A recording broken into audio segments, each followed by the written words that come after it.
Hi Capricorn, Sun, Moon and Rising. This is your love life reading for the second half of November. A slightly different format this time. There is an explanation in the description as to why that is.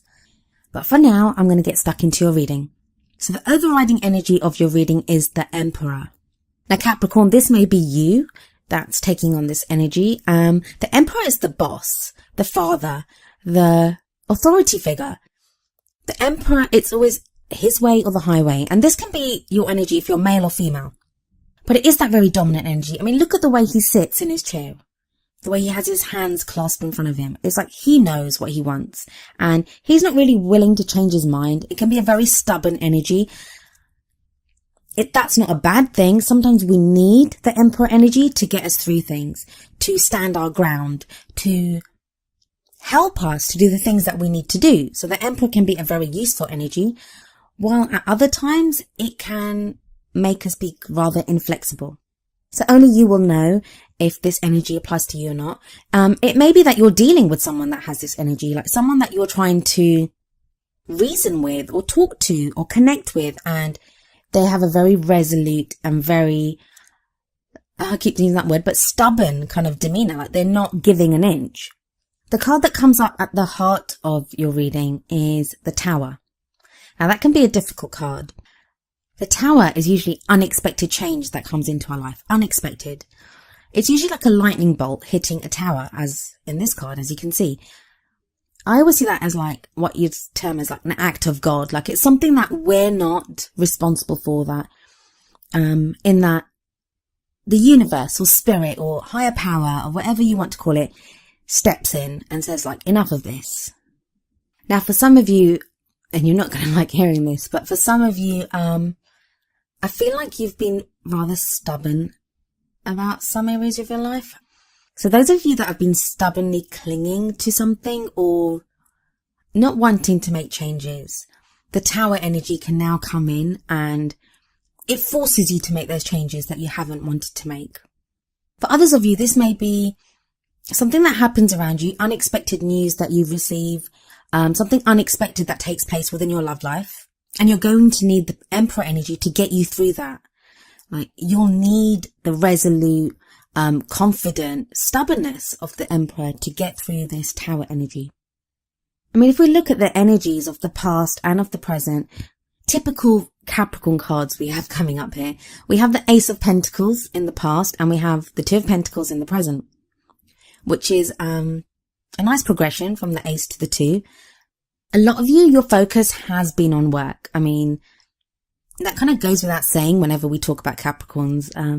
Your focus has been on the practical side of things. It doesn't have to be work, doesn't have to just be money, although it can be. It may be that you've been concentrating on the practical side of being with someone, of, providing the finances to have the home that you want, to have the practical life that you want. It's also a connection at a very physical level. I mean, Pentacles talk about finances and jobs and houses and investments and savings and all those things.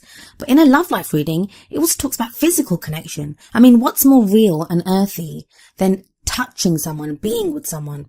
So it can be that. It can be like in the past, you had the beginning of a great kind of very physical and real connection with someone.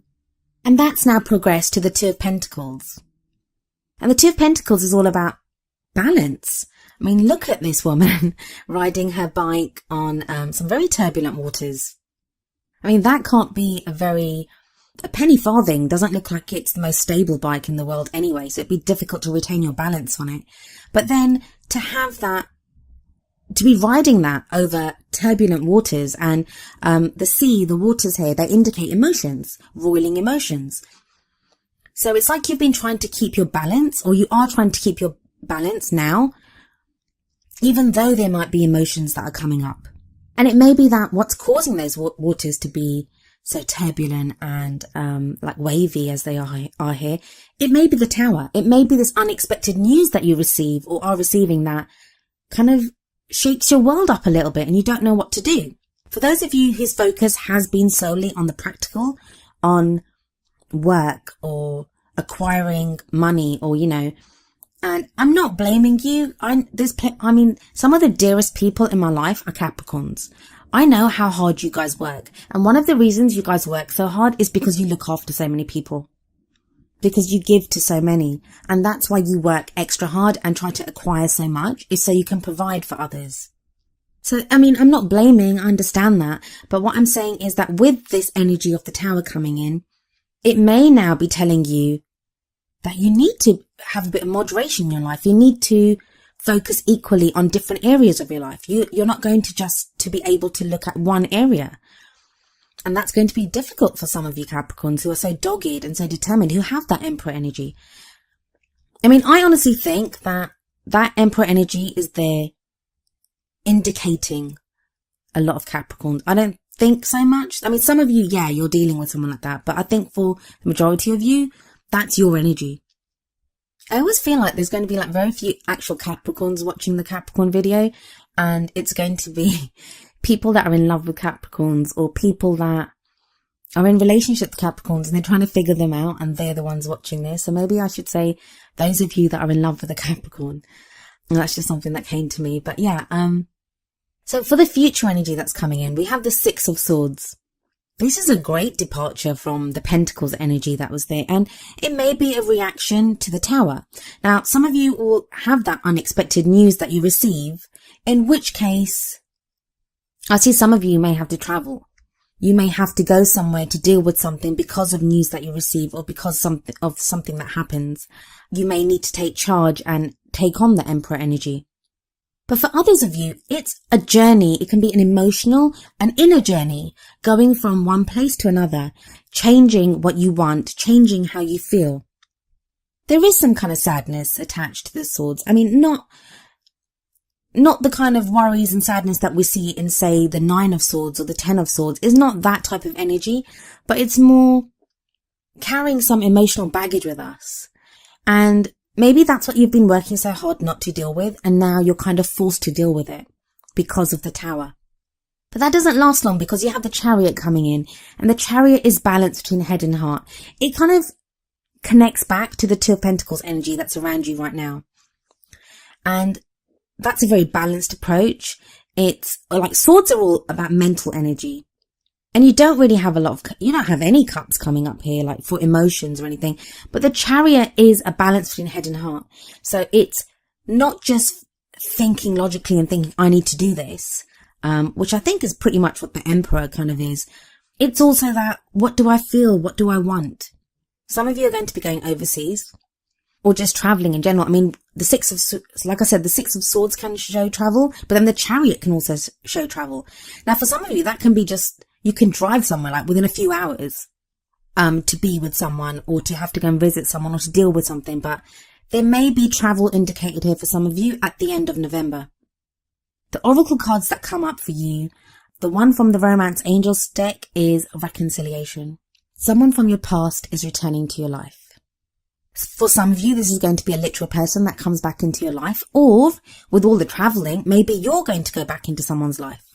And in that case, it may not be literal traveling. It may be emotional or mental, or that, you contact someone. For others of you, someone's going to be contacting you, and maybe that's the Tower for you. Maybe that's the shock. Maybe that's the surprise that you're not prepared for. You're not prepared for this person to come back into your life. For those of you that don't have anyone coming back into your life, that reconciliation, it can sometimes be that we are now prepared to go back to a time when we were loving. So if you've given up on your love life, there aren't any kind of love cards here anyway. And Capricorn, it's always a nightmare trying to do a love life reading for you, because there are hardly ever any love cards. And I get that. I love you guys. Please don't hate me. I do love you guys. But that reconciliation can be reconciling the two different parts of your life, reconciling the practical with the love. It doesn't have to be all work. It can be some play. But I think for a lot of you, this is an actual person coming back into your life, or you going back into someone else's life. The wisdom of the Oracle deck that comes up for you is number 17, the Fates. I shall read from the book, telling you what it says. The essential meanings of the Fates is fate, karma, acceptance that there are things that you cannot change, and knowing what those things are. The relationship message of this card is, other people are who they are. You can't change them. The challenge is to accept them as they are and not to make them otherwise to suit you. This is a time to look at how you attempt to mold people to fit your view of how they should be so you can remain in the relationship and avoid discomfort. What if who they are and whatever is happening between you and them in this situation is perfect from the perspective of spirit? Now is the time to accept what you cannot change, even if it means that you honor yourself, spirit, and the other person by moving on. Love unconditionally, for each of us is on our own journey, and we cannot direct that of another. Be aware that this relationship is indeed fated, and you are meant to evolve into a better version of yourself as a result of it. Now, this kind of draws on a lot of the energies that are in this reading. The fates, that can be the tower, like fate stepping in and changing things. But it also speaks, this card always reminds me of the serenity prayer, where you ask for the serenity to accept the things that you cannot change, the courage to change the things that you can, and the wisdom to know the difference. So maybe in that case, the Emperor energy is, it's good and bad, because the Emperor will definitely make the changes that need to be changed, but I don't know if the Emperor would be flexible. Well, I do know the Emperor would not be flexible enough to let things be that can't be changed. The Emperor can be too stubborn. And then this again, the Fates card talks about an inner journey, a journey of knowing, of growing, of learning, of accepting. And that is very much what the Six of Swords says, and the Chariot. Chariot also has drive and movement. It shows movement in going forward, as does the Six of Swords card. So even if it's not, like I said, a literal journey, it is going to show movement within your love life. Another message that the Fates card could be giving in connection to the Reconciliation card is that it may now be time for you to accept this person and accept the past. Even if you don't get back together with someone, just have that closure, have that acceptance of what happened, reconciling the differences and have that understanding, even if you don't get back with someone.